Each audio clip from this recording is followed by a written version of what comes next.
Today is October the 2nd. What is the desolating sacrilege? Jesus refers to that in the next paragraph. Let's continue in Mark chapter 13. We're going to read 14 to 23. But when you see the desolating sacrilege set up where it ought not to be, let the reader understand. Then those in Judea must flee to the mountains. The one on the housetop must not go down and enter to take anything from the house. The one in the field must not turn back to get his coat. Woe to those who are pregnant, to those who are nursing infants in that day. Pray that it might not be in winter, for in those days there will be suffering such as not been seen from the beginning of the creation that God created until now, and never will be. The desolating sacrilege comes directly from Daniel 8. Let's read the first 14 verses of Daniel 8. Daniel 8, verses 1 through 14, New Revised Standard Edition. In the 3rd year of the reign of King Belteshazzar, a vision appeared to me, Daniel, after the one that had appeared to me at first. In the vision I saw myself in Susa, the capital, in the province of Edom, and I was by the Uli gate. I looked up and saw a ram standing beside the gate. It had 2 horns. Both horns were long, but one was longer than the other, and the longer one came up second. I saw the ram charging westward and northward and southward.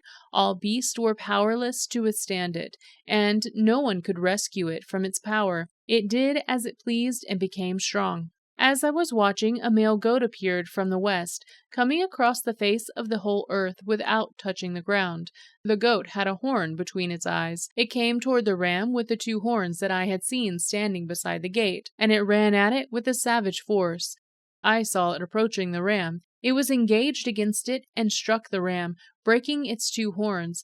The ram did not have power to withstand it. It threw the ram down to the ground and trampled upon it, and there was no one who could rescue the ram from its power. Then the male goat grew exceedingly great, but at the height of its power the great horn was broken, and in its place came up 4 prominent horns toward the 4 winds of heaven. Out of one of them came another horn, a little one, which grew exceedingly great toward the south, toward the east, and toward the beautiful land. It grew as high as the host of heaven. It threw down to earth some of the host and some of the stars, and trampled on them. Even against the prince of the host it acted arrogantly. It took the regular burnt offering away from him, and overthrew the place of his sanctuary. Because of wickedness, the host was given over to it together with the regular burnt offering. It cast truth to the ground and kept prospering in what it did. Then I heard a holy one speaking, and another holy one said to the one who spoke, "For how long is this vision concerning the regular burnt offering, the transgression that makes desolate, and the giving over of the sanctuary and host to be trampled?" And he answered him, "For 2,300 evenings and mornings, then the sanctuary shall be restored to its rightful state." So there in Daniel 8, we get a fairly clear picture of the immediate future. This has actually taken place before Jesus' time. Daniel talks about the transgression that makes desolate, the desolating sacrilege. It will profane the temple for 2,300 days. That's roughly 6 years and 4 months. Then Daniel goes on to talk about a ram. The ram is apparently the nation of Persia. A he-goat comes and tramples the ram. That's apparently Alexander the Great, the Macedonian Empire.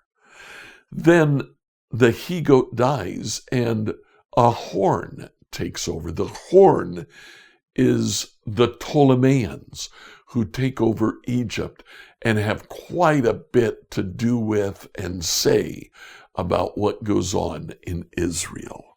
One of those, Antiochus, set up in the temple in Jerusalem a sacrifice of a pig.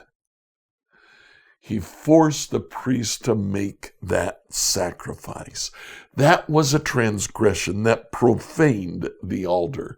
Judas Maccabees destroyed the altar, killed the priest who made the sacrifice, killed the emissaries of the king, and went to war. Israel won that war. The war lasted a little less than 7 years.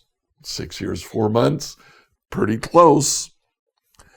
Now, Jesus knew all that and knew that Daniel was probably applying the desolating sacrilege to the Maccabean period. But Jesus extends that. He says, oh no, it's still coming, or it's coming again. He says that it'll happen in his own time. Now, in AD 66, we see the destruction of the temple by the Roman Empire. Again, the desolating sacrilege.